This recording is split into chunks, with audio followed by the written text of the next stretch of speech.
Good evening, everybody, and welcome to this webinar by Hutong School on how to get a job in China. I see there's still some people coming in bit by bit, so thank you all for being on time. But if you don't mind, we'll just wait a few more minutes because I see some people are still entering the webinar right now. Maybe to get in the mood, we can actually start by showing a little video to get you in the China mood, and then right after that we'll get started. China. People often ask me, why China?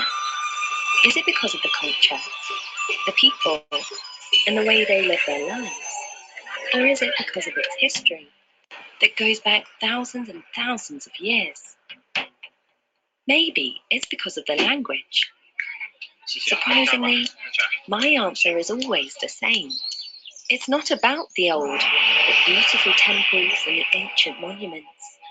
It's not about the opportunities, the big skyscrapers, the cozy Hutongs, the old ladies doing their Tai Chi, the food, and certainly not the weird food. It's 100% absolutely about the experience.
All right, I can see most attendees have entered the webinar by now.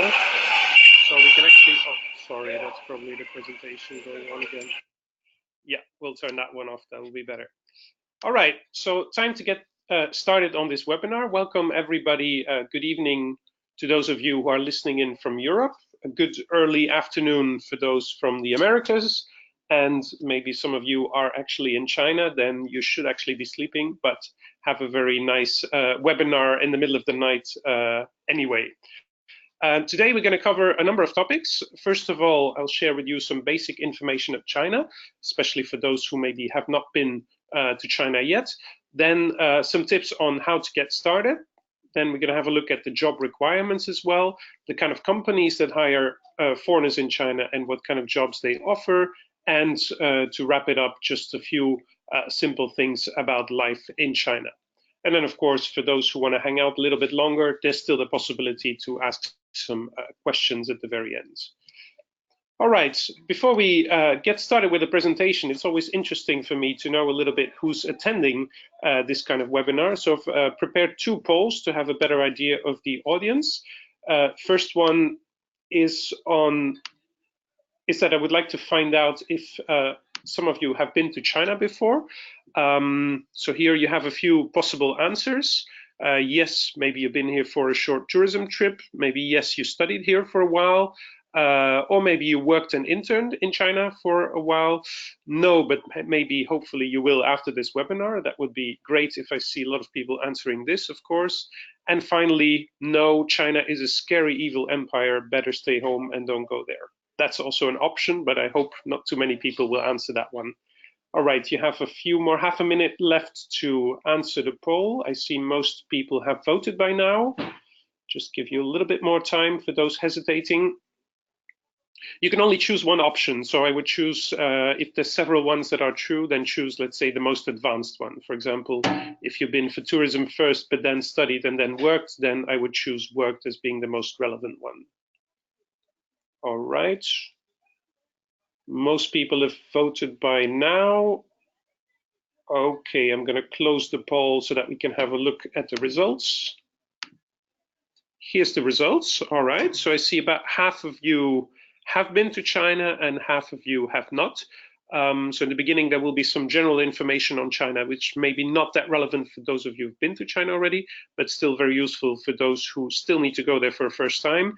And fortunately, nobody thinks that China is a scary, evil empire and that they better stay home. That makes sense, of course, otherwise you probably would not have joined this webinar. All right. A second question I would like to ask everybody is find out if you speak some Chinese already. Now here's the second poll. Yes, just some basic small talk. Yes, I made a serious effort and got to about HSK 3. Yes, I speak it fluently enough for business conversation, so that would be HSK 4 and above. Yes, I have a native or near native level. That's if you nailed HSK 6 or maybe you're of Chinese origin and spoke Chinese at home when you were young. Or no way, Jose, only crazy people or nerds learn Chinese. That's also possible. It's quite common for people who have not started learning Chinese yet that they think this is only for crazy people. But I'll get back to that later in the webinar.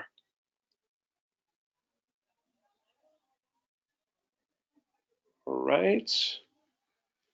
Few more seconds. See, most people have cast their vote by now. Some still hesitating.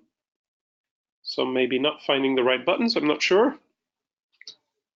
Although it seems the vast majority of you, more than 80%, have cast a vote. So let's close the poll here and have a look at the results. Okay, so I see actually the vast majority, 3/4 of you have learned at least some Chinese, with some of you even speaking it very fluently or up to native level. And 1/4 of you think this is only something for crazy people or nerds. So I will hopefully manage to change your mind on that during the introduction of the webinar. All right, let's go to the main presentation now and start with some basic facts about China. Since half of you have been in China already, I think this will only be relevant for the other half, so I'm going to go a little bit faster through this. So first of all, China is the most populous country in the world. There's 1.4 billion people. That's about 1 in 5 in the world. So it's definitely a country that that has a great influence in the entire world, because Chinese people obviously don't only live in China, but have spread out all across the globe. When we talk about the Chinese, we do need to make clear that there's different ethnic groups in China, but the majority group are the Han Chinese, which compose more than 90% of the population. But I'm sure many of you have heard about Tibetan, Uyghur, Mongolians, and so on. So officially, there's 55 minorities in China. But usually, when you're dealing with Chinese people, you're dealing with people of the Han ethnicity. A common expression that the Chinese use themselves to describe their population is 人山人海, which literally means people, mountain, people, seas. Mountains and seas of people. As you can see on this picture, even when you go swimming in China, it gets kind of crowded. That means also with such a huge population, there's a very large number of cities with even more than 5 million people. All these cities for sure have jobs for foreigners, so it could be relevant for you. But there's even hundreds of cities with more than 1 million people. Even there could be some jobs for foreigners, although it's usually more limited to just teaching English jobs. But for example, cities like Yancheng, Zhanjiang, or Tengzhou, I think most of you have never heard about them. To be honest, me neither. I looked them up, but yeah, these cities have more than 1 million people. Now, of course, the past decades, we've seen that China made a major transformation, a major change. Back in the 60s and 50s, actually, China was one of the poorest countries in the world, as poor as most African countries were back then. But since 1978, after the death of Mao Zedong and when Deng Xiaoping took over, they embarked on an incredible economic transformation, introducing market-based reforms into China, which led to the biggest economic miracle in history, you could say. Now, some people claim then that China has become a market economy, but actually the state remains a very strong control over the economy. For example, all land being owned by the government. There's still a lot of big state-owned companies, and the state also actively favors its own companies, for example, in the internet sector. In terms of gross domestic product, it's actually remarkable to see that China surpassed the US already a few years ago. If you measure by purchasing power parity, which basically makes an adjustment for the pricing level per country. Without purchasing power parity, China has still a few years to go to surpass the US, but it's clear that it's on its way to become the biggest economy in the 21st century by all possible measures. Now, that said, doesn't mean that China doesn't have any economic challenges, and I think some of you must have heard in the news recently what some of those are. Basically, now China fully involved in a trade war with the US means that it needs to transform its economy as much as possible from export-led but also investment-driven to an economy more fueled by local domestic consumer demands, because investments are currently actually going down as a consequence of the trade war with the US. A second issue that China may be having, although it's hard to measure that, is a real estate bubble. I can assure you when I walk around in Shanghai, Beijing, but also some second-tier cities, I always have a look at the real estate prices, and I'm always completely amazed by the amounts of money that people pay for very tiny apartments, often in quite bad locations in the city, with a renovation standard that is nowhere near to what we're used to in the West, and still people would easily pay 1 million euro for, let's say, 60, 70 square meters somewhere in a not that great location. Of course, prices have gone up forever in China, so people keep buying, keep investing in real estate because they think that will be endless, and real estate always goes up. But of course, as we've seen in 2008 in the US or in Spain, in Ireland, at some point real estate prices do go down, so that could be a scary moment for China if that ever happens. Then there's corruption. However, corruption has been tackled very seriously by the current president Xi Jinping. And I would say, compared to what we had in the 90s, in the 2000s, actually, corruption has decreased significantly in China. And if there is still some corruption in China, it's often what you would call more transparent corruption, in the sense that businesses are faced with extra fees, but they kind of know that these fees will happen. They're predictable. Whereas, for example, in many African countries, you're dealing with very unexpected corruption, which makes doing business very difficult. Another challenge that China is facing, and especially being a communist country, is that there is a huge income and wealth gap among those 1.4 billion people. On the one hand, between the big cities on the coastal area and more the countryside in the west of China, but also within cities, the contrast becomes very markedly, with sometimes, one moment you would see people driving around in their Lamborghini and Ferrari, and then another moment you see, people just begging on the street. So this kind of contrast is quite new for China, and is not easy to justify for a communist government. And finally, of course, because the huge amount of people and all of them relocating more and more to the cities, there's a lot of issues with congestion and environmental pressure. The good news there, however, is that China's population has now more or less reached its peak, and is actually projected to start declining in about 10 years. So in terms of environmental pressure and congestion, this should actually get better in the coming years and decades. Now, a quick look at politics, because I think it's important also that you understand the kind of political setup that you're dealing with China if you go and work there.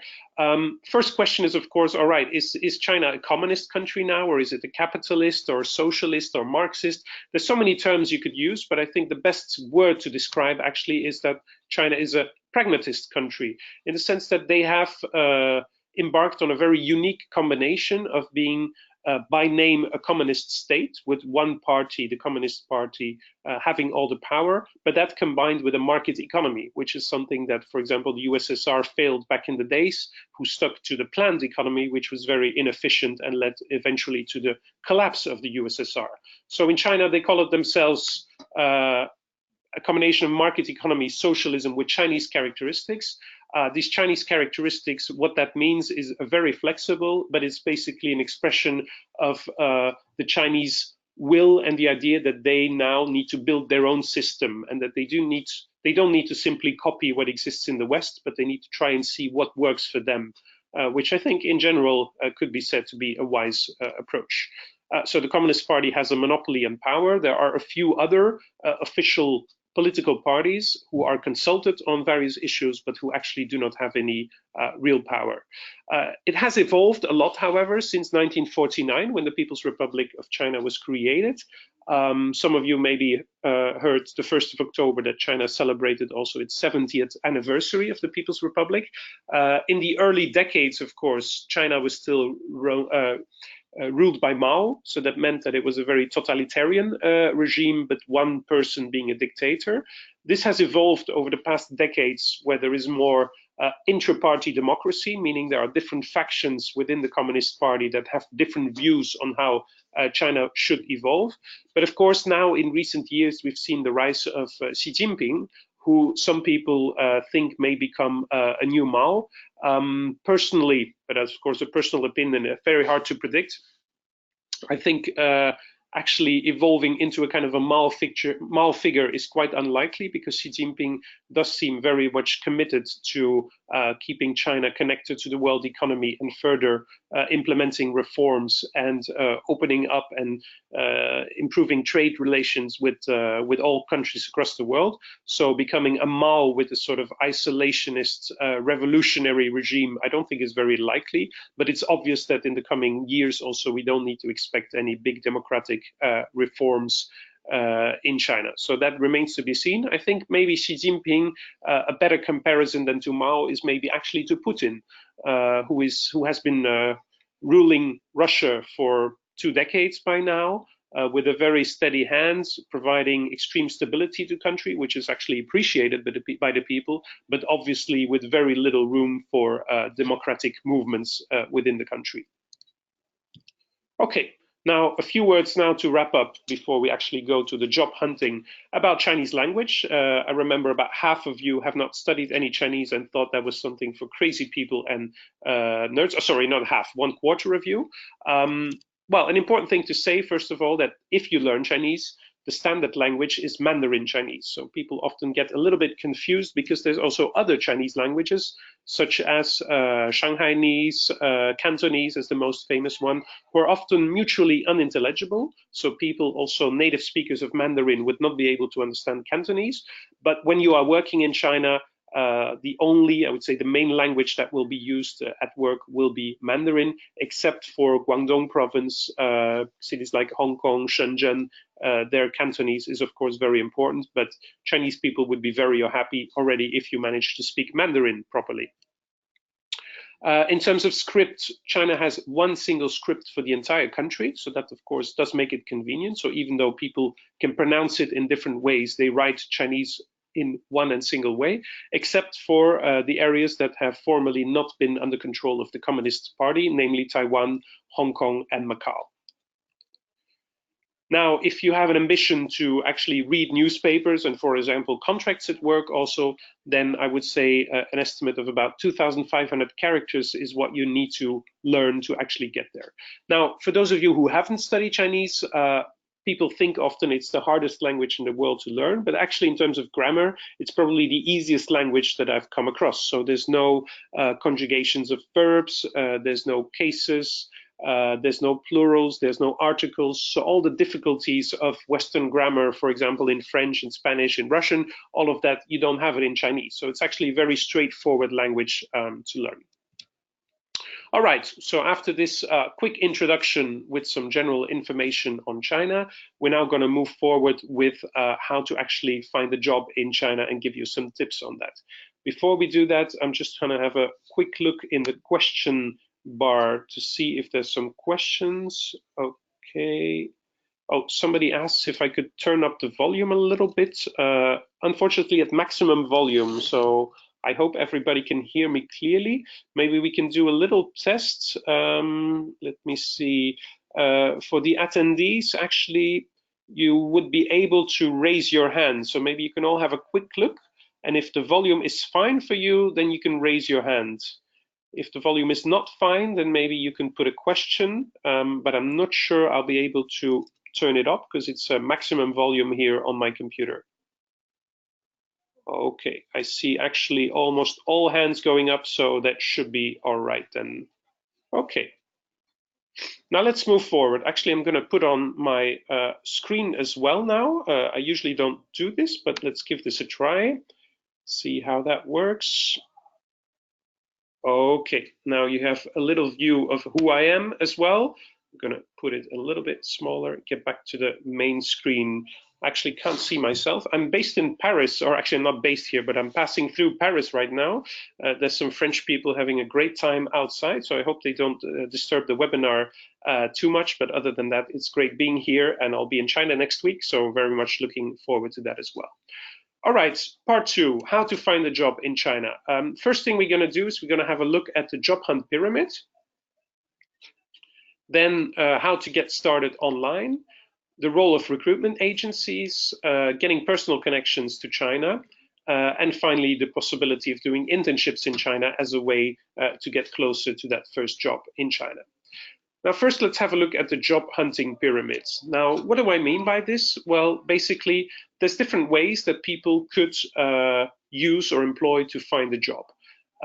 First thing you could think of is you're working at a company already, and through internal promotions, lateral moves, as a consultant, you could find a new job. Another option is that you find a new job through contacts with existing staff from a company that you know. Another option is that basically through networking or word of mouth, you hear about a new job opportunity. Next one is that you are in touch with some kind of professional organizations who tell people about possible job options. Then there's the role of recruitment agencies, and finally online job advertisement. Sorry about that last one, seems the text is not very visible. I'm going to turn off the screen a little bit now because I actually have a bit of a cold. Which means I need to cough from time to time, so that's when I'll turn off the screen. Now, the important thing about this job pyramid is that there is a very different way that people approach it compared to companies. So when we look at companies, we see that they would actually go from the bottom to the top. So first of all, they would look at, do they know any people within the company who could be suitable for the job opening they have? And only then they would ask existing staff, then see in their network if they know anybody. And only as a very last step would they actually place an online job advertisement if none of the previous options actually work. Now, the interesting thing is that job seekers actually usually work completely the other way around. So the first thing they would do is look for online job advertisements, but that's actually the last thing that companies do. So the challenge, I think, for job seekers is to try to go down in this pyramid and try to get as close as possible to the base level. Of course, internal promotions is only possible if you work at a certain company already, but getting contacts with existing staff, networking, and so on is often ways to find a job which are much more effective than simply sending your CV through some kind of job portal when you will be among many people. So that's a very important thing for all of you to keep in mind. If you're looking for a job, don't stay there on top of the pyramid where everybody else is searching, but where actually very few companies are searching, and try to move down this pyramid. Try to move to these professional organizations, networking, and so on. So we'll now go through each of these levels of the pyramid one by one and give you some tips on how this could be applied in China.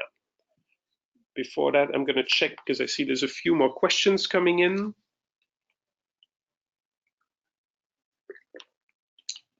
Okay, I see somebody having questions about the visas. We're going to touch upon that later in the presentation. Let me see if there's any more questions that I can handle now. No, actually, that seems fine. I think more questions. If you have a question in the meantime, feel free to write it down. I'll occasionally have a look at that and then try to answer that question when appropriate in the presentation. All right, so getting started online. As mentioned on the pyramid, this is not the best way to find a job, but it is a logical first step, of course. So we will go through that, but again, the challenge will be to actually not stay stuck with this and move much further down the pyramid. In terms of job sites, there's a number of job sites that you could consult where you could find some interesting options. First of all, you could look at simply Chinese job sites with, for example, 51job.com, which actually in Chinese would be read as Wu Yao, which then is very close to Wo Yao. which means I want a job. So that's where the 5-1 comes from. And Zhaopin.com. Now, the tricky thing with Chinese job sites is that, of course, they are mainly geared at Chinese people, and they don't always think about their interface very clearly from a Western point of view. So, for example, on Woyao Job, actually, if you simply open that one, you will have a hard time finding anything in English. Actually, you won't see a single English word on that whole page.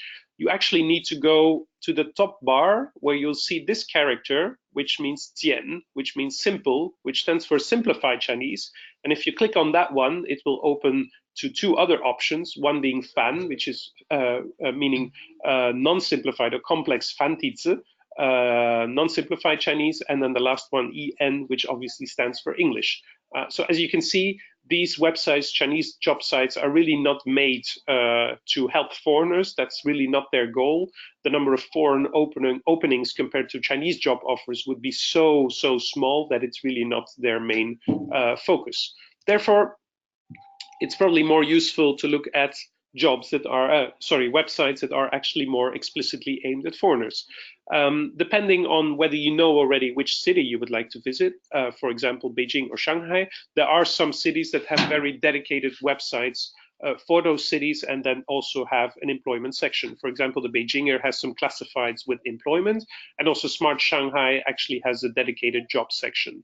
Now, if you look at those websites, you will find, however, that very often there's a lot of English teaching jobs. There's a little kind of simple marketing internship jobs. It's not always the most interesting jobs that show up there, but again, they can be a good starting point to start your job and get out. Start your job hunt and get out there and get the first contacts and the first interviews. And then finally, there's a few more interesting pages where more highly qualified jobs would be posted as well. Apologies, I got a bit of a cold, so my throat is a little bit dry today. So there's sites like SinoJobs, eChina Cities, where you can select by city, and also Jobly China is not a bad website. Can I have another look at the questions here? And let's see, another question came up. All right, somebody asking if the pyramids, if this approach also applies to internships in China. And I would say definitely, because they're also, if you know companies personally, or if you know people personally at companies, that's a much quicker way to get your internship rather than look for online internship postings where companies will receive tens and sometimes hundreds of applications. So it's much smarter and better to try to get in touch with people directly at companies rather than just throwing your CV up there on the huge pile with all the others. Now, a second way to get started online, next to those general job websites, is to look more specifically on websites of foreign chambers of commerce. They usually have a newsletter. They often also have a job section. And there, of course, ideally, you look for the chamber related to your own country, where likely companies of your country will be posting job offers. And they will be quite happy to hire somebody of the same nationality.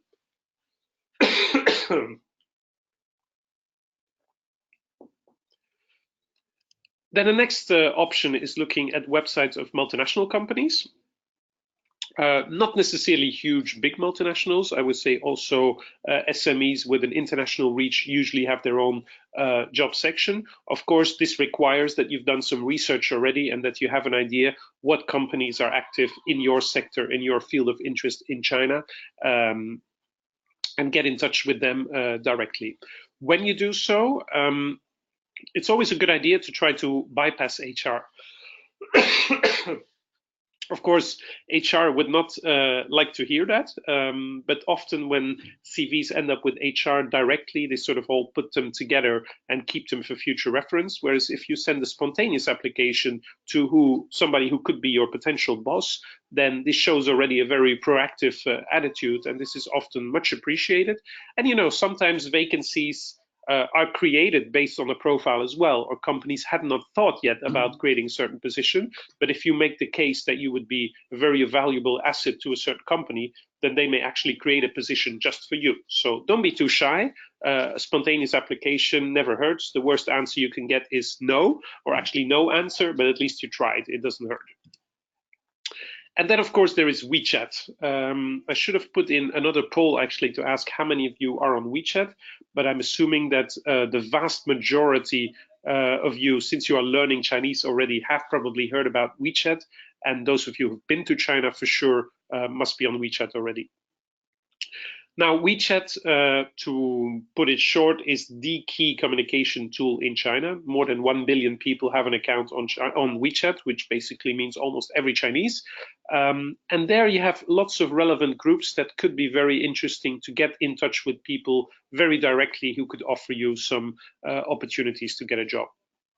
For example, in Shanghai, there is a women leadership network with foreign young professionals, females in that case, who help out each other, who organize events. And so if you are a young professional here in the West looking for a job, then that could be a very nice starting point. Also, you can look by your nationality, of course.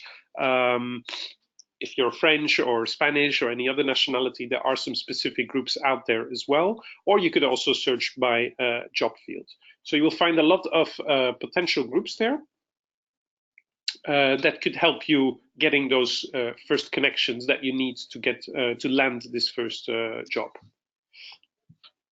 See, there's a few more questions coming in. Yes, about the kind of fields where jobs are very sought after. I will touch upon that towards the end of the presentation. And then there is somebody just saying hi. That's very nice. Okay, somebody asking to repeat the name of the women network. Let me get back to the slides here. Shanghai Women Leadership Network. But actually in Beijing, there is a network as well. I just forgot the exact name. If you do some research on WeChat, you will quickly get there. Could be young professionals or young female professionals network. I'm not sure, but there's various groups like that. That could be an excellent starting point. Okay, I'm going to take a 2-minute break now just to drink some tea and make sure that my voice gets better, and then we get right away back and we'll move on with WeChat.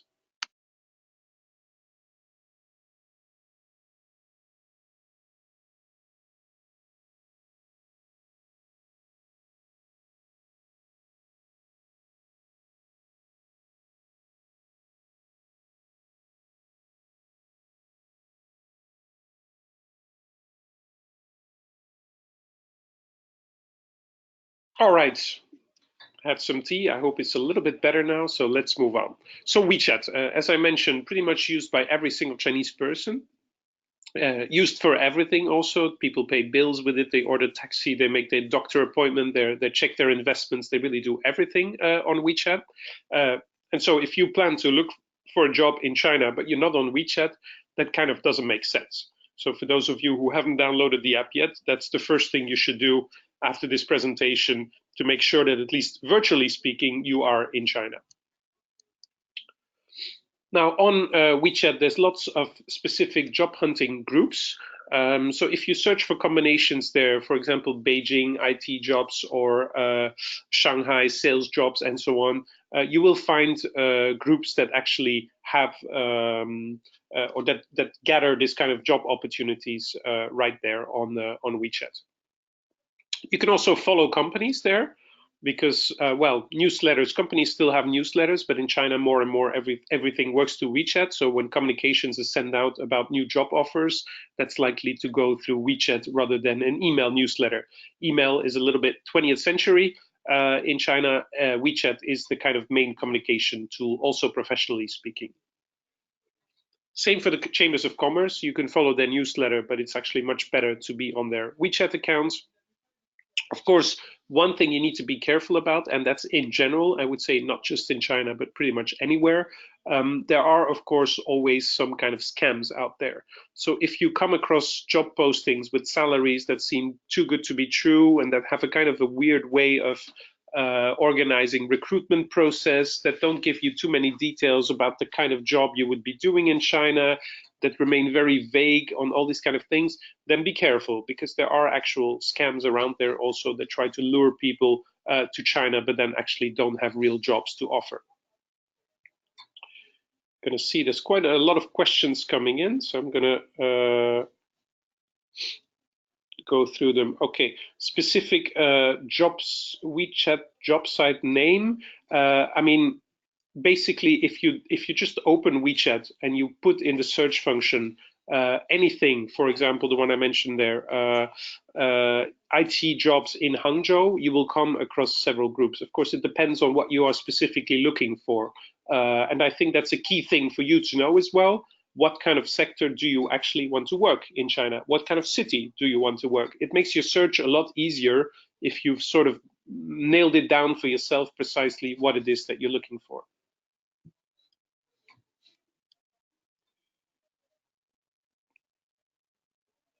Oh, okay. Somebody's asking for these sort of young professionals network, whether it's for female or male, what is considered young. It's a very good question. Actually, in my experience, most of those organizations would limit it sort of at 35. So I hope you're within range for that. A question about the language skills requirement. This I will get back to later.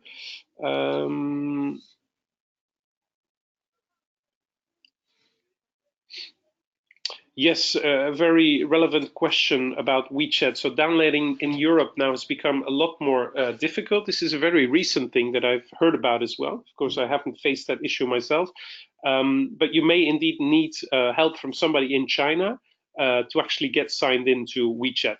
So for those of you who don't have that yet, your first thing to do would actually to look for a person in China who can help you with that.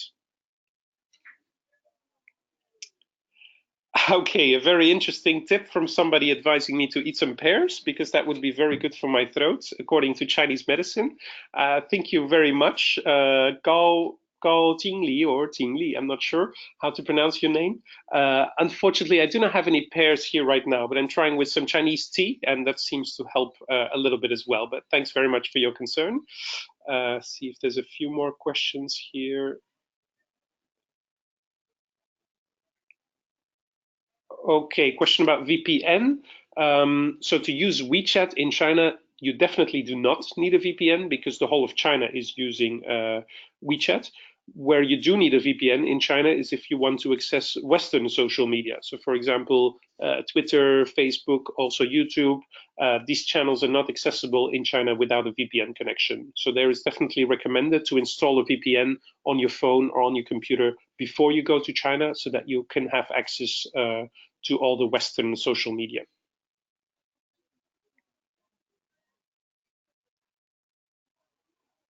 Okay, somebody else is very kind to offer me the possibility to reschedule the webinar, but I'm not going to do that. It's a bit unfortunate that I got a call a few days ago, but all of you who signed up for that showed up, so we're not going to postpone it and do it some other time. I'm just going to go through it. Okay, then there's a question about the work visa. This will be covered later. All right, let's move on. So WeChat, the key channel to use. Another channel that is very interesting is LinkedIn, because LinkedIn is actually the one and only Western social media that is not blocked in China. So that means that both Chinese and foreigners are active on LinkedIn. Now, LinkedIn can be useful. First of all, there, broadcast simply yourself that you are looking for a job in China.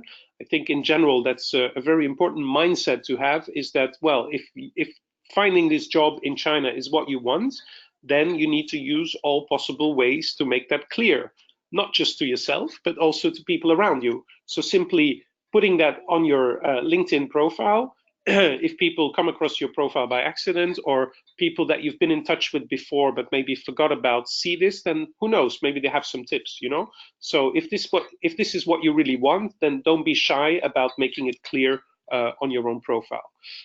Next thing to do, I would say, is scan all the contacts that you have, because there may be a lot of contacts in second or third degree that have some kind of connection with China that you didn't know about, or maybe some friends that you were acquainted with a few years ago that actually ended up doing something in China without you knowing it.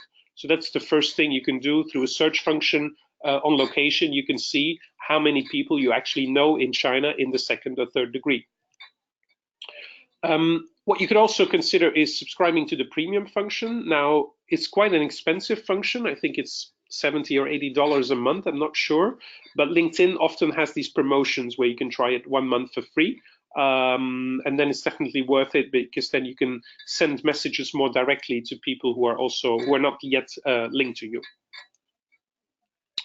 And finally, I mean, also simply click on profiles of people working in China, because people who are active on LinkedIn can actually see who clicked on their profile, could see that you're interested. And if you have an interesting profile, who knows, maybe they get in touch with you as well. So be active out there and make it known that this is what you are looking for. And then there's also some groups on LinkedIn, but to be honest, I would say the groups on WeChat are much more powerful and much more interesting than the ones on LinkedIn. All right, so we've looked at the sort of more online area where you can find leads, focused a lot on chambers of commerce, on WeChat channels, LinkedIn, and so on. But now we're really still on top of the pyramid. The really big top part, the small, tiny top part are these job advertisement sites. We've passed that. We went a little bit closer to online connections, but now let's try to get to some real life connections with China. And a good way to do this is actually to look for networking events related to China in your home country. So no matter where you're living across the world, at least if you're living in rather big cities, usually capital cities or important economic cities, there will be some local chambers of commerce that are organizing events about China. And this is an ideal event for you to show up as well, because then you can get to know the kind of companies in your country that are active in China. You will definitely meet some Chinese people as well. And this way you start building your network, and this way new job opportunities may come across your path.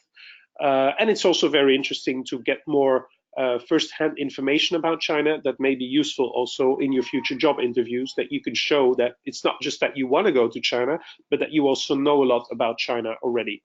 And then there's also some China job fairs. Sino-Jobs in Germany is definitely the most famous one, but also chambers of commerce sometimes have like a yearly China event or yearly China job fair, where they try to link both, for example, French and Chinese companies with French or Chinese applicants, or same for Germany, Belgium, Netherlands, Spain. All these countries have this kind of events.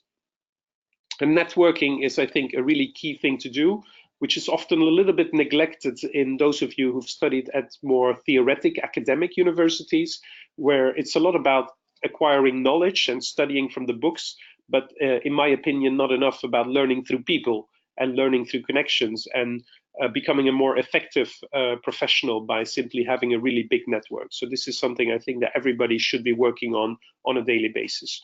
And finally, why not? You may have some family contacts that you actually didn't realize have links with China, or maybe are working at a company that's actually importing from China, or actually having colleagues who do regular business trips to China. So that could be an interesting point as well to get these direct China connections. Now, what about headhunters? This is one layer further down in the pyramid. Headhunters can be useful for certain jobs, but in all honesty, I think it's fairly unlikely that those of you present here, of course, I don't know you personally, that you will find your first job in China through these headhunters. The reason is that usually they are looking after very, very specific experience or outstanding Chinese language skills, HSK 6 at least, where they're looking for somebody that maybe has already 5 or 10 years of working experience, which is possible that some of you have, but I know from my experience, the majority of people have a little bit more limited working experience and may not qualify yet for headhunters. So usually headhunters are more looking at an age bracket of 35 and above, 40 and above, which I'm guessing is not the average age of the people attending this webinar. And then finally, there's the internships in China, which is an interesting channel as well, because the big advantage, of course, with an internship is that it's your way to get into China. When you search online, it can be quite challenging and frustrating because, literally speaking, you are still very, very far away from your target, namely getting that job in China. And an internship is, of course, a softer way to get closer to that. The advantages are multiple when you have an internship in China, because you get this first professional experience in China on your CV. which is crucial to stand out from other applicants, because this way a company can see that you are actually really serious about getting that job in China, and that it's not just some kind of wish from far away. And more importantly, you get to chance to build up your local network with a professional identity. And I stress with a professional identity because I think some of you have studied in China, and of course you can attend networking events when you're studying in China as well. But then you will always be seen at those networking events as, you know, just a student. Whereas when you have an internship, it's actually not marked on your name card that you're doing an internship. You know, it's marked that you have a certain function at a company. So this creates a lot more professional credibility, which is much more effective when you go networking at those events in China. Another benefit, but I think usually for people this is not an issue, but you'll get to figure out whether you also enjoy living in China. To be honest, I've come across a lot of people in China. Not many people would say they don't enjoy life in China. Obviously, if they don't, maybe I wouldn't meet them anymore in China. But on my experience, especially through Hutong School, the people coming for whether it's language programs or internship programs, if there's one thing that people are really amazed by, then it's the quality and the enjoyment of life that they have in China. And the final benefit is that, of course, you can start learning some Mandarin as well, which I'll get back to that later, is becoming more and more important to find a job. Now, how to find an internship? There's different options. There's a broad array of agencies that offer these internship programs. You do need to be careful and look out for whether they are offering placement only or a package service. Package service would mean with also housing and other services included. Placement only can be a little bit tricky in the sense that, well, if your placement is not what you hoped it would be, then you may be kind of left on your own. If you go for a package service and then the placement is not what you hoped it would be, often then it will be much easier to find you an alternative solution or an alternative offer. Make sure that the internship that they are offering you is really tailored to your needs. I know some of those intermediary companies, for example, don't offer an interview with the company. And that's always tricky because that means it's a little bit of a blind shot, and you'll see only when you end up in China or when you arrive in China what the company is really like. So I would definitely recommend everybody that you get an interview also directly with the internship company so that there's a good match in expectations and that you are sure that's the kind of experience that you want to do. And finally, look for the right price quality ratios. Some services are extremely cheap, but then you should wonder a little bit about the quality as well. Some of them are extremely expensive, but you know, it's not because you're extremely expensive that you're all necessarily the best. So there, I would say look for something middle upper range that probably gives you the best quality guarantee. And look out for scams as well for internship, because they do exist, where you end up paying an amount upfront and then after you've done that, suddenly you don't hear from anybody anymore. It can be really hard to recover your money in that kind of cases. All right, now let's have a look at the requirements that companies have towards foreigners working there. Some of you asked some questions also about visa and languages, so this is the part where we're actually going to have a look at this. So in terms of skills, visa, and also tax, that's more a practical aspect when you actually get the job. I'm going to see there's a few more questions coming in, so I'm going to have a look at that first.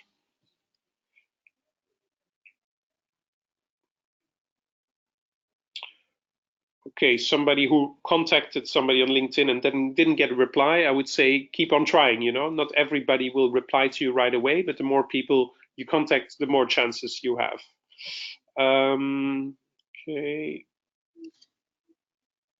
Okay, some questions about the requirements that we're going to touch upon right away. Okay. So in terms of skills, first thing to know is that business proficiency in English is absolutely mandatory nowadays. But next to that, also Chinese knowledge is becoming more and more important. Now, when I mean Chinese knowledge, I don't mean that you need to be fluent in Chinese, because a lot of foreigners, especially in Shanghai, do not speak fluent Chinese at all. But if you have really zero Chinese skill, it actually may be a downside compared to other candidates when companies are comparing. The reason is that there are actually more and more foreigners who speak basic Chinese. And if as a company you can choose between somebody speaking no Chinese at all or somebody having a basic skill, you would prefer the second one because you know that these people will also simply get around in daily life a lot more easier and therefore feel more comfortable and therefore also be more productive at their job. Then in terms of education, nowadays a bachelor degree is really a minimum requirement, at least for a job. Of course, for an internship, often people take an internship during their studies, so that's possible that you don't have your bachelor degree yet. But if you're looking for a job, a bachelor degree is absolute minimum requirement. In terms of working experience, for the visa, nowadays you need 2 years of solid working experience after graduation. And that's, of course, a very difficult obstacle that many people face nowadays. There are, of course, some ways to be a little bit more creative with your CV and, let's say, upgrade certain experiences that you've had in the past into actual working experience. And finally, I would say in general, interpersonal skills are very important in China. What I mean by that is that you need to adapt to the local culture, which is not just about doing business in a very cold way, but which is very personal, relationship based. Now, some cultures are used to that. Other cultures have a bit more trouble with that because it's not something they are used to in their own culture. For example, in Scandinavia, transactions are much more direct, and there's a very strict separation between work life and personal life. In China, this is not the case at all. And so it is very possible and likely that you will do all kinds of things with your colleagues outside working hours. And of course, if you always, let's say, bail out for those things and don't participate, this could affect your the way you are perceived at the company and therefore also your effectiveness at work. Now, in terms of skills requirements, internships, of course, have the benefit that you don't need this work experience, that a bachelor degree is not mandatory, and that this way you get your first international experience on your CV. And an opportunity to build this network while being in China rather than purely getting online connections through LinkedIn or WeChat and so forth. Now, for visa requirements, things have become a lot more complicated in China than a few years ago. Actually, up until 2013, it was very, very easy to get an internship visa for China. Then they made it very strict and basically limited to people either already qualified to get a work visa and then telling them that they should get a work visa to do an internship, which is a little bit overkill and many companies are not willing to do, or to oblige you to get a study visa. Now, very recently, in April last year, China, and especially then Shanghai, has reintroduced the possibility to switch from a visa once you are in China already to an actual internship visa. So this exists again. The procedure is not running extremely smoothly yet, but it is possible to actually get this done, at least if you have a company that's willing to cooperate as well, because there is quite some paperwork involved. And once a company has done that, they can also expect a visit then from the local authorities. So not every company is very eager to have this done. In terms of job requirements for visa, the procedure, the way it works actually, if you're still abroad, is that you should first get an invitation letter, visa notification letter from a company, through which you can then apply a temporary visa after 30 days. And then with that visa, you can go to China, and within 30 days, you can transfer that, or you can convert it rather to a real 1-year visa, which then also has a residence permit with it. Now, a new thing, it's been a few years now, since 2016, is that China actually introduced a scoring system for foreigners. I would say the reason is that up until then, let's say 10 years ago, China was happy to receive any foreigner really interested in going there because they wanted to get more international experience, they wanted to get language skills and so on into the country. But what they noticed was that there was quite a lot of what they would call low quality foreigners entering China, so meaning people that did not meet certain minimum requirements. And that's why they introduced this scoring system. Now, for pretty much all of you, I would imagine that the B category is where you would end up. And to get into a B category, I show you right away based on the scoring. But basically, you would need a minimum bachelor degree. You would need 2 years of work experience, and ideally have some Chinese skills as well. If possible, if you studied at some very famous universities, that will help as well. But this is the normal category that you would end up. Foreign experts is something that's very rare, and foreign labor, well, this would be for certain jobs that don't require a bachelor degree. For example, if you're a singer in a bar or something, but they're not also that eager to get that many people coming in. So I think that's also not that relevant. So if you look at the B category, here you see the kind of scoring system that is used. So there's a number of criteria that I use to see if you can get above the 60 mark, see how high your salary is, what your degree is. So a bachelor is the minimum, but you can see if you have a master degree, that will get you 5 extra points. How many years of work experience you actually have. Again, 2 is the minimum. If you have less than 2, you'll get 0 here, and it will be quite hard to get above 60. Obviously, a full-time job is better than a part-time, but I think most people are looking for full-time jobs. Chinese level gets you some extra points as well, so it's great to see that quite a number of you had some Chinese skills already. In terms of age, you can see that there's a preference for the 26 to 45-year-old age brackets, and then there's a few extras where if you worked at very big famous companies, or have a long working experience in China already, or graduated from top universities, that will get you extra points as well. Now, in terms of taxation, I'm not going to talk too long about that, but basically for taxation, I would say tax in China on labor is quite low. The first part is actually fully exempted. So 4,800 renminbi, below that you don't pay any tax, but above that tax is also still quite low, up till 10,000, 12,000 renminbi per month. After that, it gets more. Then, of course, it's very important for job offers that you check with your companies if they're paying you net salary or gross salary. If it's gross salary, then there are some income tax calculators that you can find online. For example, this one here that's mentioned, where you can check then how much the gross salary, what the equivalent would be in net salary. Now, if you ever get that job in China and you end up working there, one important rule that all expats are very clear about is that if you reside for longer than 5 years in China without any break in between, you can actually, in theory, become taxable on your worldwide income. Of course, for young professionals, this is not really an issue, but for expats who maybe have rental incomes abroad, other incomes through, I don't know, stock transactions and so on, in theory, all this could be taxed by China, at least if they can get information about that. So I have to be quite careful, but that's maybe something for later in your career. All right, before we move on to part 3, what to expect, I'm going to have a look at a few more questions here.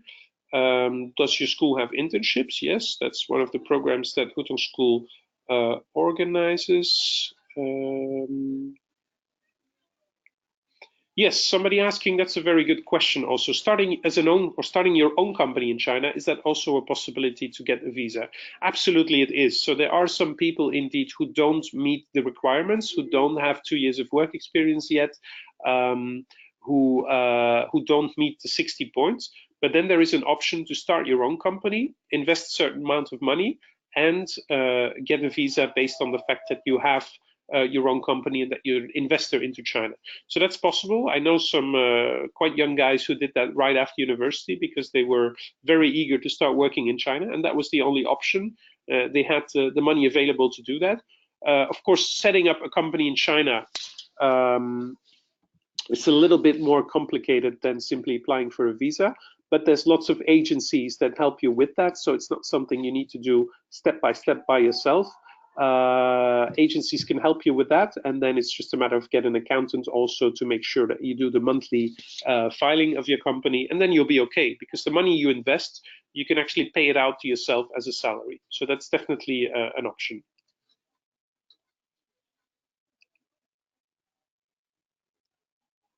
Okay. Okay, there's a bit more a personal question here from Karen Arn Trentino.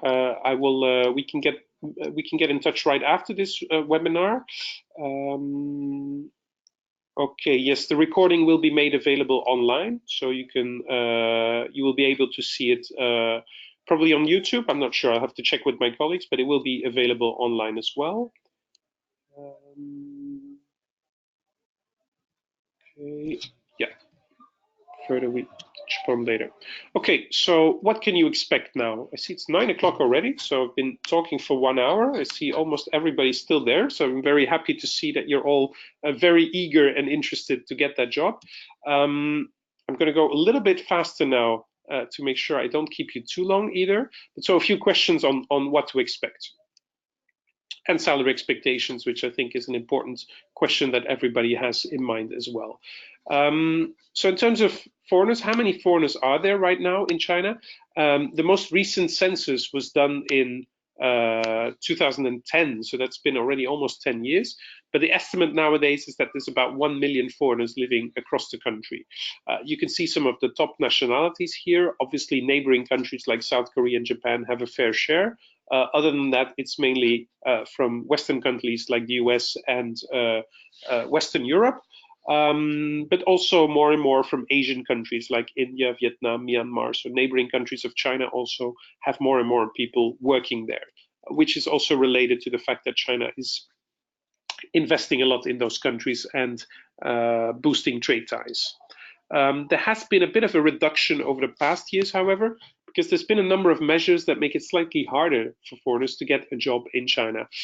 There were some people leaving voluntarily because of pollution, but that was mainly from Beijing. A lot of people actually moved to Shanghai instead, where the air is a bit better. But I must say, in recent years, Beijing also made big efforts to clean up the air, and the situation is not as bad as it used to be.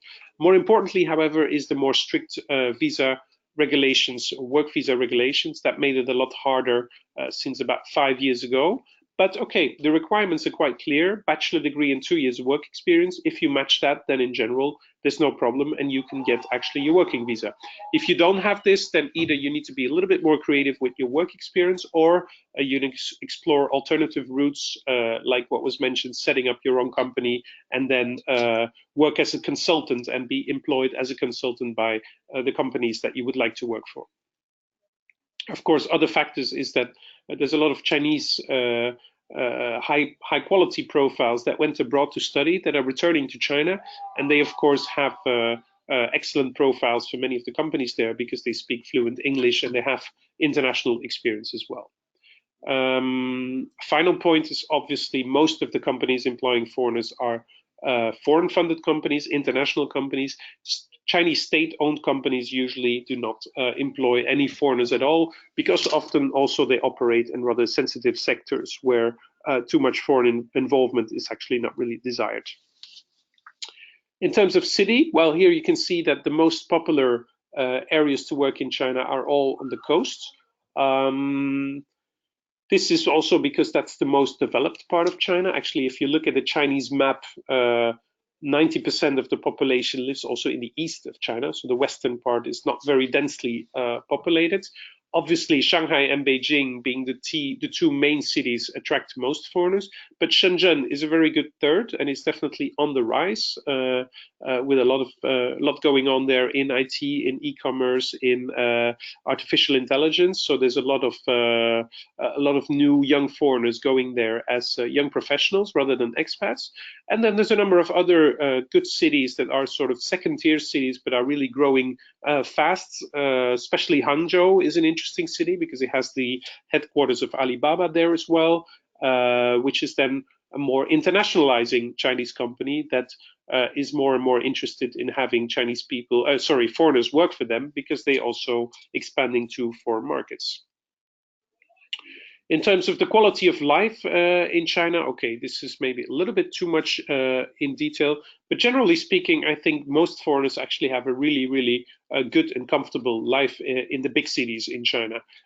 Anything you want to have as commodities or as conveniences in daily life, you will have there. In terms of price level, of course, prices did go up a lot over the past 10 years, but still food and transport are very cheap in China. The main thing that's actually weighing a lot on foreign salaries is the housing, which has become quite expensive in cities like Beijing and Shanghai. Okay, the type of companies that hire foreigners. I believe somebody of you had this question also. So as mentioned, it's definitely mostly foreign and international firms, but there you need to make a distinction between multinationals and SMEs on the one hand. Multinationals, of course, have a lot of foreigners working, but there's a bigger chance that these foreigners work there on an expat contract. And an expat contract basically means that they were working for the firm already in their home country and then get sent to China. Now, if most of you are more young professionals, then I think SMEs actually offer a better opportunity. Of course, these companies are less well known. Maybe their name doesn't look as exciting on your CV, but it's often a lot easier to get in because they make decisions quite fast. They're growing quite fast. They're not that bureaucratic.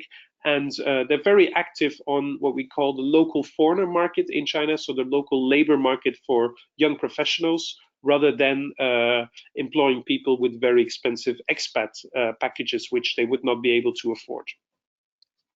And then a second category is Chinese firms as well.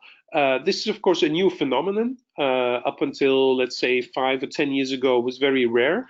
But you have these Chinese brands that are really set on conquering the world, you'd say, and completely internationalizing. And for them, it's very interesting to have foreigners work at their offices in Shanghai, Beijing, Hangzhou, other cities, and then build those connections that could be useful later when these people move back to their country, and maybe they want to set up something there as well. Of course, when you work at a Chinese company, their Chinese language skills will definitely be required. In fact, Chinese people often I've had that often that Chinese companies ask me if I could present some foreigner profiles to them, and then I ask, well, how about language requirements? Do they need to speak Chinese? And they say, yeah, if they can speak a little bit, that's fine. But basically what they mean is if they can communicate with me in business, that's fine. So that means you need to have HSK level 4 and above. So just some basic chit-chat Chinese would not be enough because obviously in Chinese companies, the working language is Chinese and the entire environment is Chinese.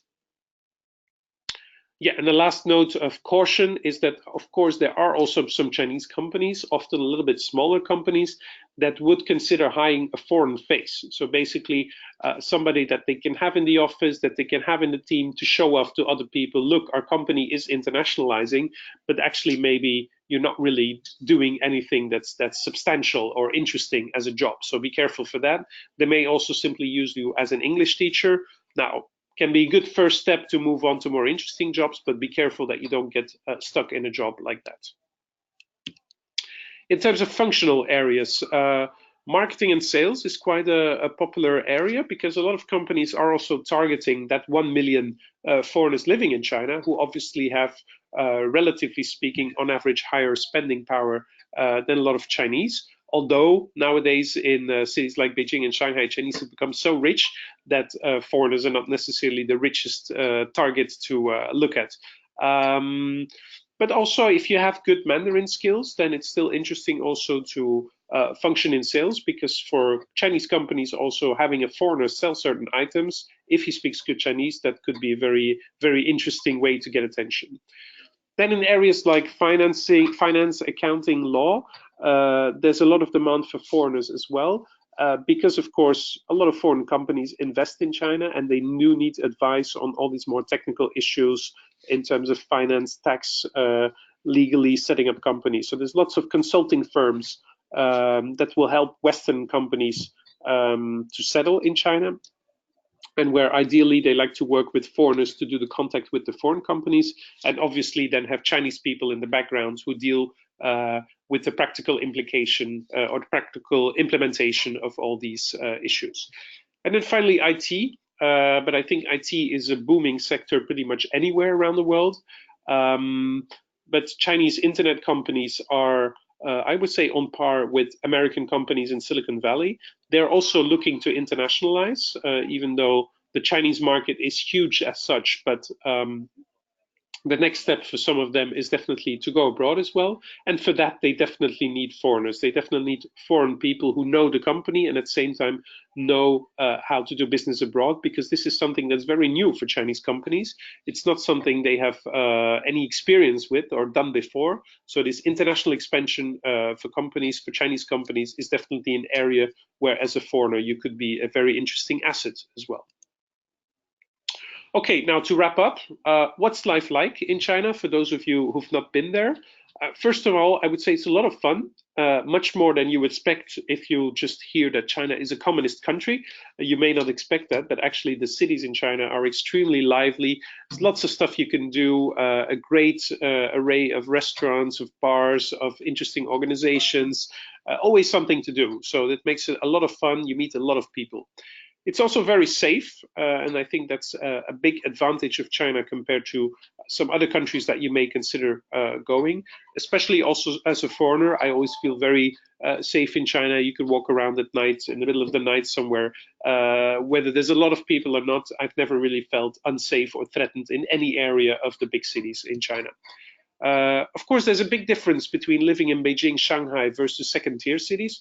The main difference is that the foreign network in these second tier cities usually is still very small, even though it is growing in certain cities. Like, for example, in Hangzhou, in Shenzhen, it's definitely growing. But if you're somebody who's, let's say, new to China, then obviously Beijing and Shanghai are much easier destinations to get started. And then maybe when you speak a bit better Chinese, when you get to HSK 4 and above, you could consider also jobs in second tier cities where you will have to rely a lot more on your Chinese skills to just get by in daily life. Chinese are very welcoming towards foreigners. The common term that they use is "lao wai." They will often call you like that, but it's a very friendly way of interacting with foreigners, and they're still very curious and open towards foreigners, at least in my experience. That said, of course, it can also be very overwhelming depending from where you come from. But these huge mega cities in China with more than 10 million people, where you hear on a daily basis this language that maybe you don't understand too well, with this incredible variety of food, and of course the busyness, the amount of people, the amount of traffic can be overwhelming for some people for sure. And it's different, of course. Now, to wrap up, as I mentioned, learning some Chinese can definitely be useful. You'll come across all kinds of funny signs in China. And if you don't speak any Chinese and you just read the English part, you may get a little bit confused on what some of the places or some of the indications actually are trying to tell you. All right. By this then, we wrap up the webinar. I see most people are still here. So I'm going to go through the questions again now and see if there's a few more questions that I can answer more personally. But it was my pleasure to have this webinar for all of you. I hope you've learned something from it. I hope you got some useful tips. The main idea for me is that if you want this job in China, make sure that you are focused on it. Make sure that you are employing all possible channels that can bring you closer. But also be realistic. I mean, if you don't have any work experience yet in your own country, if you don't have a bachelor degree yet, then this job in China is not your next thing. You will simply have to meet the basic requirements first. But that said, an internship could be a very good option to get started. Then at least you see what China is like, and having that Chinese experience on your CV will definitely help then for a future job search in China. But you will probably have to go back to your home country first to get some more work experience. All right, thank you very much, and I will go through the questions now with those who want to stay around.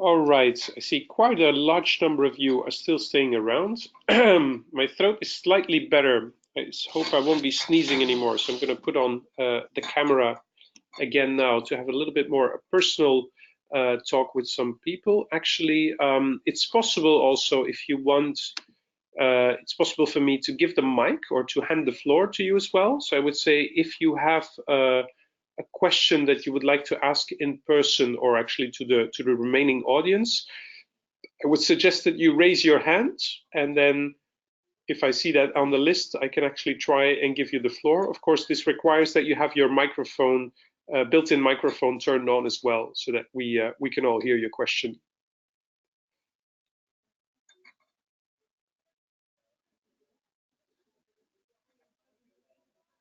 Okay, I see somebody has a hand up there. Branco, I will see if I can give you the floor this way. Unmute. Hello, Branco. Good evening. Hey, no, I just lowered my hand because I pushed the wrong button. Sorry. Ah, okay. False alarm. No problem. Then I will unmute you again. No problem. Super, thanks. Okay, Alice. I see Alice has a few questions. Let me unmute Alice.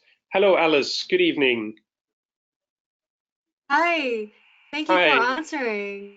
Where are you based? Um, I'm in the Netherlands. In the Netherlands. Okay. Goedenavond. Yes.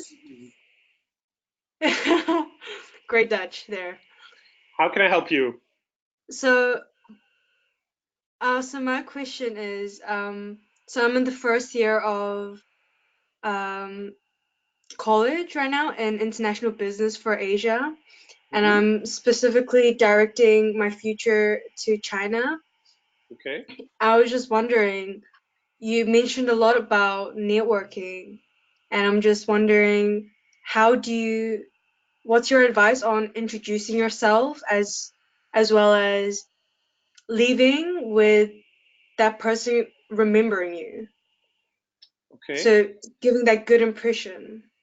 Okay. Well, of course, you're a first year university student now, so it's already a great thing that you start doing this now, because a lot of people only think about that when they graduate, and then they suddenly realize, oh, I'm going to need a network to find a job, or at least a network could help me. So it's great that you get started already in the first year, that you get in on LinkedIn right away.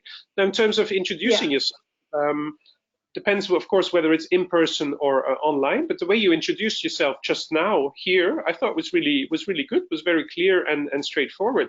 For example, you attend the All networking right. event. People may ask, so what's your interest? What are you doing here? You simply say, well, I'm a first year business student, or I'm not sure if that's your exact degree, and I'm very interested in developing a career in China. So that's why I started attending networking events now already to learn more about it. I think that's a very, very straightforward, simple, honest way to introduce Okay. yourself that I think could be very effective. If this is online, it may be a little bit more tricky on LinkedIn in the beginning to get a lot of answers because, of course, people will see your profile. They will see, okay, first year business student, Yeah. no work experience yet. So this may not be very convincing. So there, I think it's important to actually start building your network a little bit more with fellow students, getting linked also with teachers and so on at the university, so that first you reach 100, 200 connections, because then your profile seems a little bit more serious as well. If you just have 25 connections Yeah. and you out somebody working in China, for them, like, they don't really see the interest either to get connected with you because, well, you don't seem to know many people Yeah, for yourself. sure. So that's the first step, I think, to make your profile look a little bit more interesting. Um, but in general, just be very straightforward about it, and say that this is your plan, and I think people will be receptive to that. And when you go networking, the important thing also is to know that you're not trying to get something from people right away. You're just trying to get to know people, get connected, and then That's true. things will follow later. Like, uh, don't try to already get a job 3 years in advance from somebody, because that will come across very unnatural. First of all, they cannot offer you a job 3 years in Yeah. advance. Secondly, there's no reason why they should offer you a job, because you're still a first year business student, you don't have your diploma yet, and so on. So don't try to jump ahead. But it's good to establish those connections already, because anybody you're meeting now 3 years, 5 years from now, they will be in different positions as well. They may be the ones actually deciding on future jobs at their companies. So it's good to have them in your network. All right, thank you so much. I also have another question. Is that okay? Sure, shoot. Yeah, okay. So basically about the requirements for like English, for example. I'm from New Zealand, but I did the Cambridge exam and I only passed I got the FCE exam, like the FCE diploma. Okay. Do you think that I need to score higher, or if you say that you're from New Zealand, like that's fine. Companies usually don't care too much about all this kind of language certifications. That's often more universities who ask for that. But if you've studied in English, then for sure there's no problem. If you're from a native English-speaking country, that won't be an issue. But the key thing, of course, is that when you have the interview with the company, that you come across very fluent in English and that you can prove that English is not an issue. But to get there, obviously, you need to convince them first through your CV, and there try. Don't undersell yourself. It's better to exaggerate a little bit sometimes on your CV, and then hopefully you can back it up during the interview, rather than saying on your CV already that if you say on your CV your English is average, then okay, well, I would not ask somebody to have an interview if they say their English is average, because we don't need people with average English. We need people with excellent English. So, don't be shy about your own skills. Yeah. Okay. All right. Thank you so much. You're welcome. Bye-bye. Bye, Alice.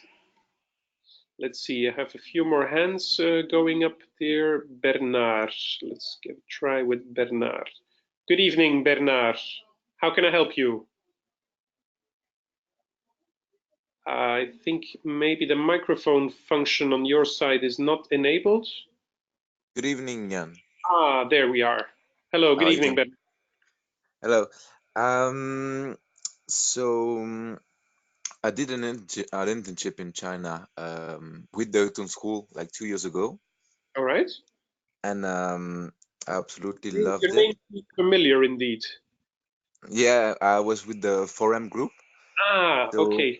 Yeah, my internship was at Van der Geten, so I really loved the experience and absolutely fell in love with China. And I've been wishing for a comeback ever since, but I've been hearing that it's getting more and more difficult for foreigners to go to China to get access to the visa and so on. So I was just wondering, what was your feeling about that? Well, it's true if you don't meet the basic requirements. But if you do meet the basic requirements and you have a company that's eager to have you on board, then it's definitely possible. Like there's lots of agencies in China helping with this. We have this issue regularly also when we want to recruit new foreign staff. It's just important that you have this 2 years of work experience, that you have a bachelor degree, and ideally that you're older than 26, which I'm not sure if that's the case for you. Yes, I am. And then, okay, you need to make sure that the work experience that you bring from Belgium is convincing. So sometimes, you need to align it, you make sure that it's well aligned with the kind of position that you want to do in China. Because if you bring in work experience that's totally not connected to the kind of job that you're applying for in China, there's a big chance that it gets refused as well. And that's where it's useful to work with an agency, because they can detect this kind of issues early on. So if you have certain companies that you think they may be interested in your profile, but they're not sure how to help you to get a work visa, then I would tell you that you should recommend them to look for agencies, because they often smoothen the path quite easily. Another option I would say is to get into China again through an internship, because then of course you have the possibility to convince people more in person when you're there doing interviews, and they may be more willing to go the extra mile to get you on that work visa indeed. Oh, you're right, and build my network, right? Yeah, Yeah, but it's true that it's not gotten easier. Like 10 years ago, it was a lot easier to get a job in China. But still, I mean, the local foreigner market in cities like Beijing and Shanghai is still extremely active, and there's hundreds of thousands of foreigners working there. So it's definitely possible. It's not become impossible. They just want to filter out a little bit more the people who don't have a strong enough motivation. That's often how it works in China, is that they put up certain barriers, certain obstacles, and then maybe some people, the first or second barrier they see, they're like, okay, no, I'm not going to do this.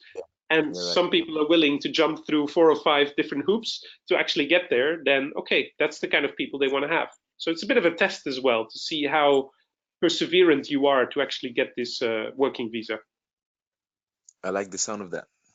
Okay, so good luck, and I hope you'll manage to land the job that you're looking for. Thank you very much, Jan. You're welcome. Bye-bye. Bye. Let's see, there's a few more hands going up.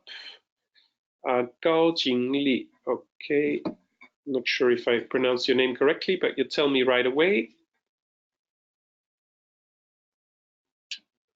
Let's see if you have your microphone on. Yes. I think it's on now. Hello. Hi. It's in Chinese. It's like Gao Jiangli, and in the Netherlands they call me Gao Jingli. Oh, okay. They changed the opinion of your name a Yeah, little bit. Yeah, a bit. Jiangli But was Gao Jiangli is difficult to Chinese pronounce, name. maybe. Yes. Okay. I had a question. So I'm stayed in the Netherlands, and Mhm. one way to get into contact in the Netherlands is through in-house days. And I was wondering if Chinese companies also organize events like in-house days, and are they open for foreigners, or do they have other kinds of events to sort of give an opportunity to network with them? In-house days, you say? Yeah, so in-house days, I'm not sure if it's a Dutch thing or international thing, but it's basically a company visit. Okay, so they open the doors to anybody interested in seeing the company, and then that's a way to get in touch with them, right?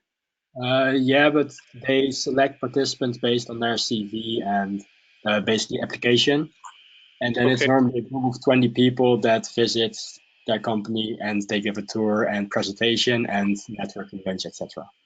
And so your question if Chinese companies do this as well? Yeah, if they have similar events or other ways to Mm, lower the boundary a bit for foreigners. my knowledge, not really, not really.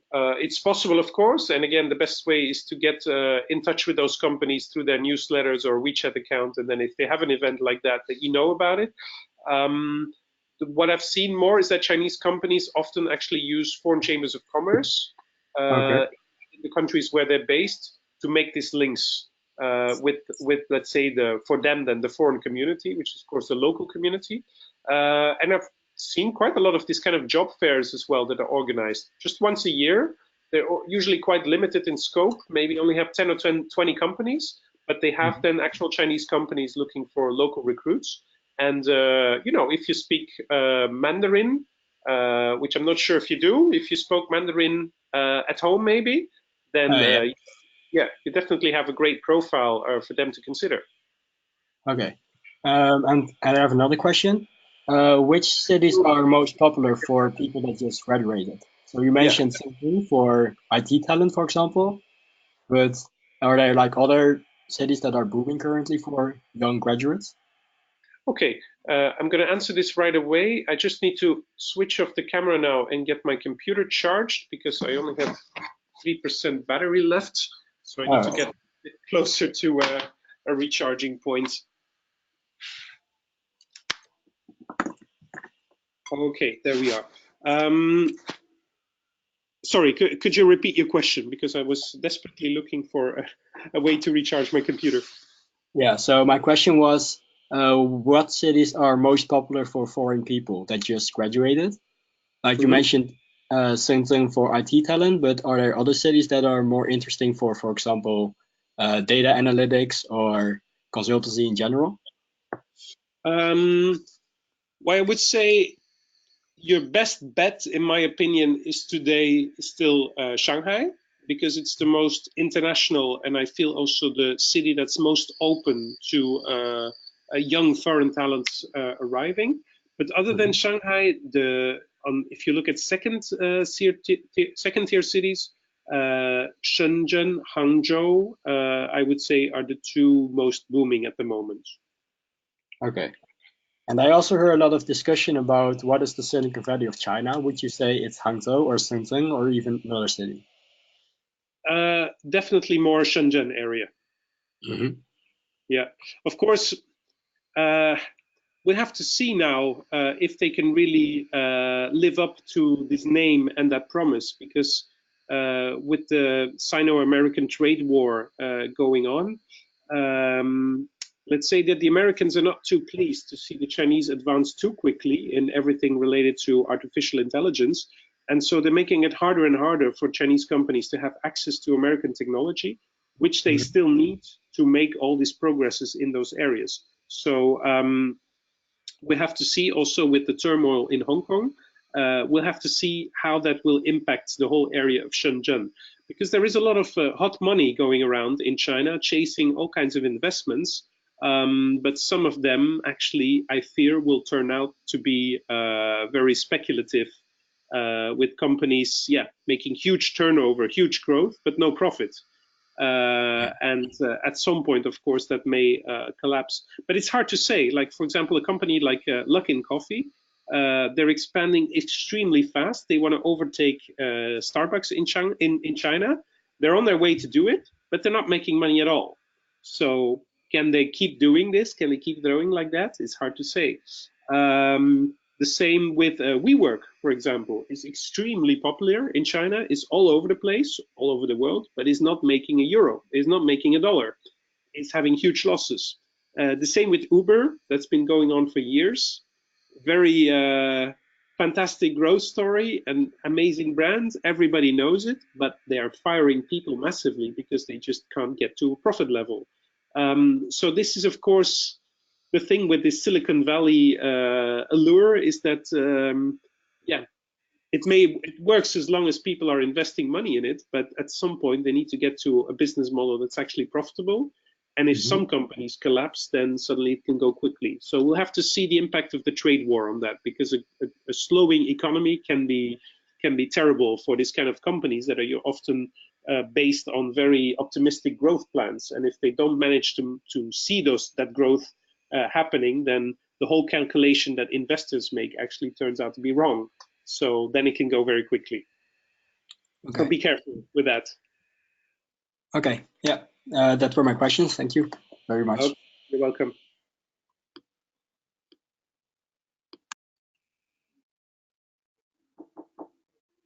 I see there's a few more people having some questions, but I'm very sorry. It's 9:30. I will have to wrap up right here, right now.